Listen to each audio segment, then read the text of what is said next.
अवधूत चिंतन श्री गुरुदेव दत्त श्री स्वामी समर्थ।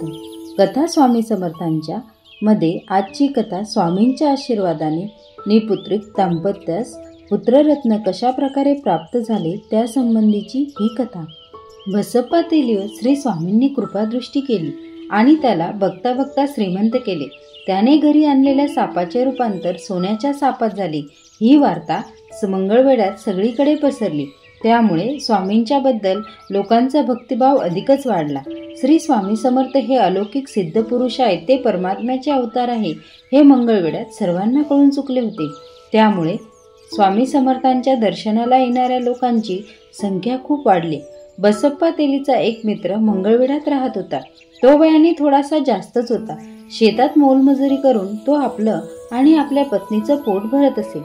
त्या दोघा नवरा बायकोला एकच दुःख होतं की त्यांना मुलबाळ नव्हते। त्यांनी अनेक वर्ष नवस पूजा पाठ केले, परंतु त्या नवसाचा काहीच उपयोग झाला नाही। ते दोघे मनातून निराश झाले होते।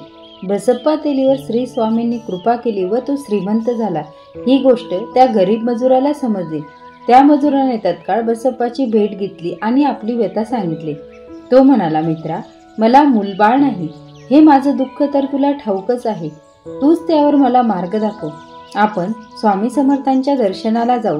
तू माझ्या वतीने त्यांना विनंती कर। त्यावर बसप्पा म्हणाला, अरे मित्रा, परमेश्वराची भक्ती केल्याशिवाय, त्याला शरण गेल्याशिवाय त्याची कृपा कशी लाभेल? तेव्हा तू आणि वहिनी एकदा श्री स्वामींच्या दर्शनाला जा आणि स्वामींच्या चरणी नतमस्तक होऊन त्यांना आपलं मागणं मांडा। बसप्पाचा सल्ला ऐकून तो मजूर आपल्या पत्नीसह श्री स्वामींच्या दर्शनाला गेला। स्वामींच्या दर्शनाने दोघी नवरा बायको प्रभावित झाले। स्वामींवर त्यांची भक्ती जडली। त्या दिवसापासून मजुराच्या पत्नीने ठरवले की दररोज स्वामींचे दर्शन घेतल्याशिवाय जेवण करायचे नाही। मजुराची पत्नी दररोज श्री स्वामींच्या दर्शनाला जाऊ लागली। ती जशी जशी स्वामींच्या दर्शनाला जात राहिली तशी तशी तिच्या मनात स्वामीबद्दलची भक्ती वाढतच राहिली। मजुराच्या पत्नीचा हा नियम अखंडपणे 3 वर्ष चालू राहिला, परंतु तरीही त्यांची मनोकामना पूर्ण झाली नाही। देव आपल्यावर केव्हा कृपा करतो हे त्यांना समजेना, परंतु दोघांची स्वामी निष्ठा अढळ होती।